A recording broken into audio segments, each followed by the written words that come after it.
ನಾವು ಇವತ್ತೇನಾಗಿದ್ದೇವೋ ಆಗೋದಕ್ಕೆ ಸಾವಿರಾರು ಜನ ಕಾರಣ ಆಗಿದ್ದಾರೆ. ಬಾಲ್ಯದಲ್ಲಿ ಆದಂಥ ಅನುಭವಗಳು ನಿಮ್ಮನ್ನು ನಿರ್ಮಾಣ ಮಾಡಿದ್ದಾವೆ. ಯಾರ ಸಂಪರ್ಕಕ್ಕೆ ನೀವು ಬಂದಿರಿ ಅವ್ರ ಜೊತೆಗೆ ಆದಂಥ ಸಂವಾದ, ದರ್ಶನ, ಸ್ಪರ್ಶದಿಂದ ನಮ್ಮ ಜೀವನ ಬದಲಾವಣೆ ಆಗಿದೆ, ಆಗಿಲ್ವಾ?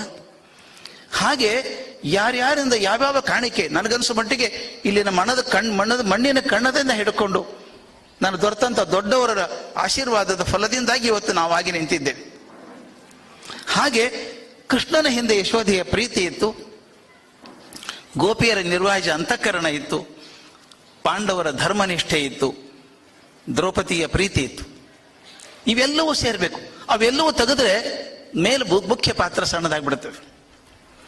ಹೀಗೆ ಪ್ರತಿಯೊಬ್ಬ ಸಾಧಕರ ಹಿಂದೆ ಮರೆಯಾಗಿ ಪ್ರೋತ್ಸಾಹ ನೀಡಿಯೋ, ನೈತಿಕ ಬೆಂಬಲ ಕೊಟ್ಟೋ, ಭೌತಿಕವಾಗಿ ಸಹಾಯ ಮಾಡಿಯೋ, ಕುಸಿದು ಬಿದ್ದಾಗ ನಿನ್ನ ಜೊತೆ